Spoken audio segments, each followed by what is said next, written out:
Have you ever heard the saying, close only counts in horseshoes and hand grenades? Well, in the world of faith, close enough can sometimes be dangerously far from God's will.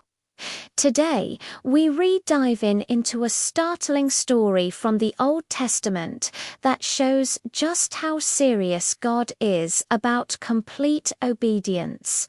It's a tale about a prophet, a lie, and a lion. So here's the scene.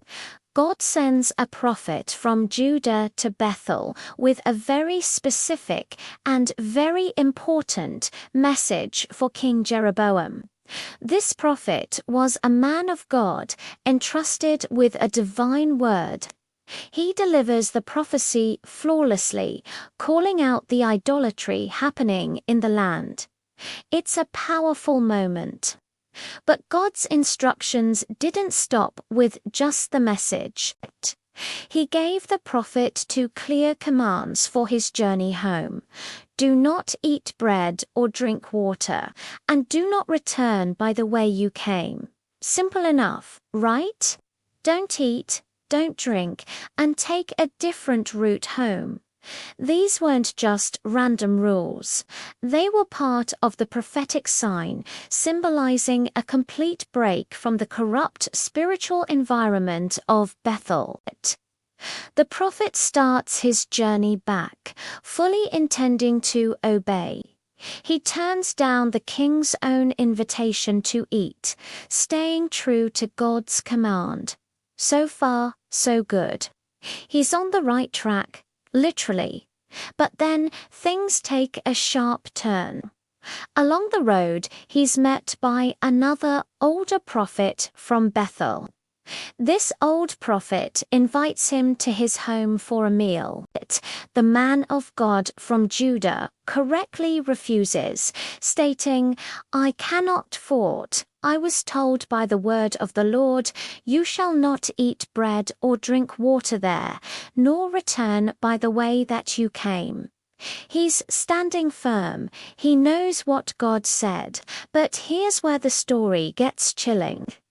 The old prophet lies to him. He says, I too am a prophet as you are, and an angel spoke to me by the word of the Lord, saying, bring him back with you into your house, that he may eat bread and drink water. But the Bible makes it crystal clear he was lying to him. Now, put yourself in the young prophet's shoes. Here's a fellow prophet, an elder, claiming a new message from an angel. It sounds credible. It's tempting. He's probably tired and hungry, so he makes a fatal decision. He ignores the original, direct command from God and chooses to believe the second-hand, counterfeit word from the man. He goes back with him and he eats and drinks. He chose convenience and the word of a man over the clear, initial command of God, and the consequences were immediate and severe. As they are sitting at the table, the word of the Lord actually does come to the old prophet, the one who had lied. And he cries out to the man of God from Judah, declaring God's judgment, because you have disobeyed the word of the Lord. Your body shall not come to the tomb of your fathers. The man from Judah finishes his meal and sets off again. But his journey is cut short. The Bible says a lion met him on the road and killed him. Now, this is where the story gets even more specific and drives the point home. The lion killed the prophet, but it didn't eat him. And right there, next to the body, stood the lion and the prophet's donkey. The lion didn't attack the donkey either.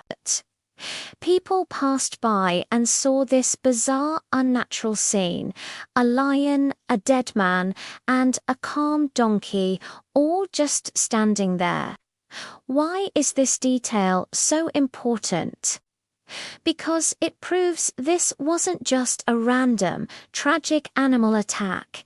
It was a sign. It was the hand of God. A normal, hungry lion would have devoured the man and likely the donkey too. But this lion was an instrument of divine judgment. Its strange behavior was a public declaration that this death was a direct consequence of disobedience. The lie had led to death. The old prophet who lied went and retrieved the body, mourned for him, and buried him in his own tomb.